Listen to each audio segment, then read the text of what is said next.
Happy 18th birthday, Cheng! And now, the entry of our debutant with her lolo, Anselmo Estrella.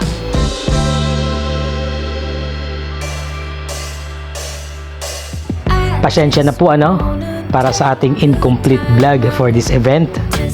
At sana po ay inyo pa rin ma-appreciate ang ating ginawang effort dito sa special day ng ating mahal na si Cheng, na talagang tumungtong na siya sa pagkadalaga sa buwang ito, September 5, 2023. And this time, picture taking na kaagad, no? Of course, kasama si mama at papa. At syempre, kasama ang dalawang poging-pogi na kuya. Wonderful, absolutely beautiful family.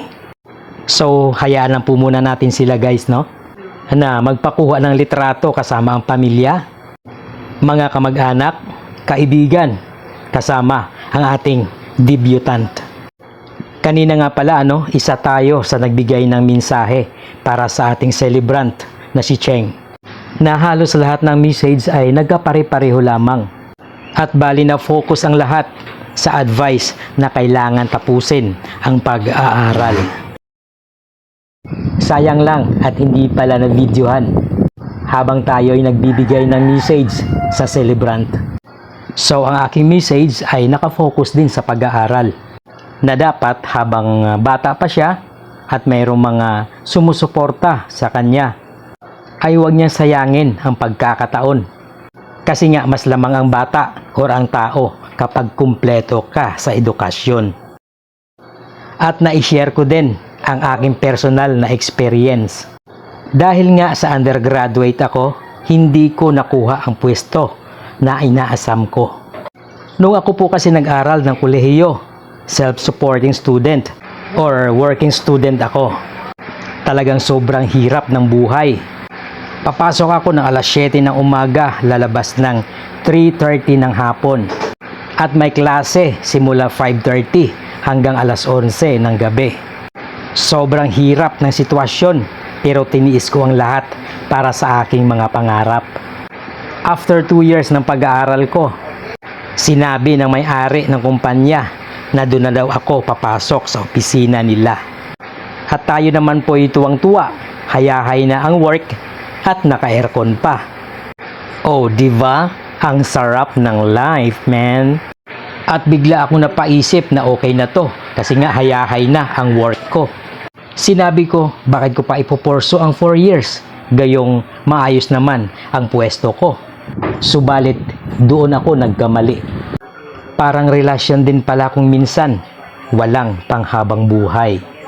Year 1997, nagkaroon ng crisis sa car industry. At kami ay apektado at nagsara ang aming kumpanya. Ako po ay nag-apply sa isang malaking supermarket na tanyag. At sikat na sikat pa rin naman hanggang sa kasalukuyan. Ang aking posisyon na in-applyan, data encoder.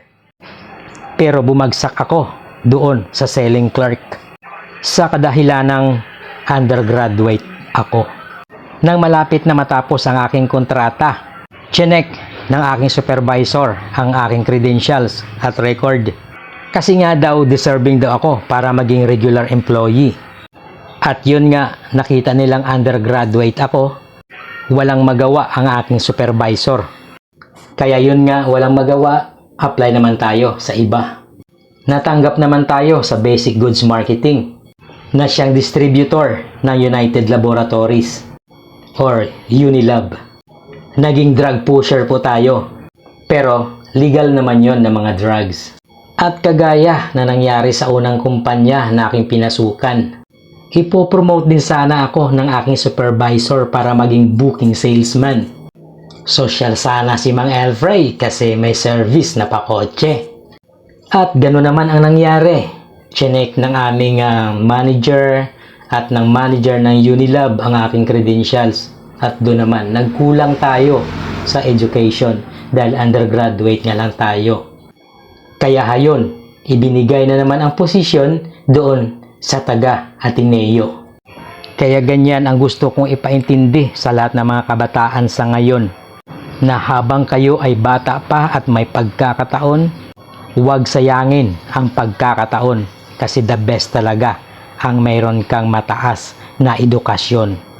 Kapag hindi tayo nakagraduate, wala tayong karapatan na ang mataas na posisyon ay ating makakamtan.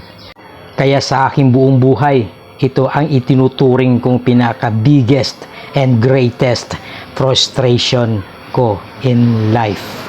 At ang aking mensaheng yon ay hindi lamang doon para sa ating debutant na si Cheng, kundi ito po ay para sa lahat ng mga kabataan sa ngayon. Once again, happy 18th birthday sa ating mahal na si Cheng. Let's enjoy the party and enjoy the foods. Let's go!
To me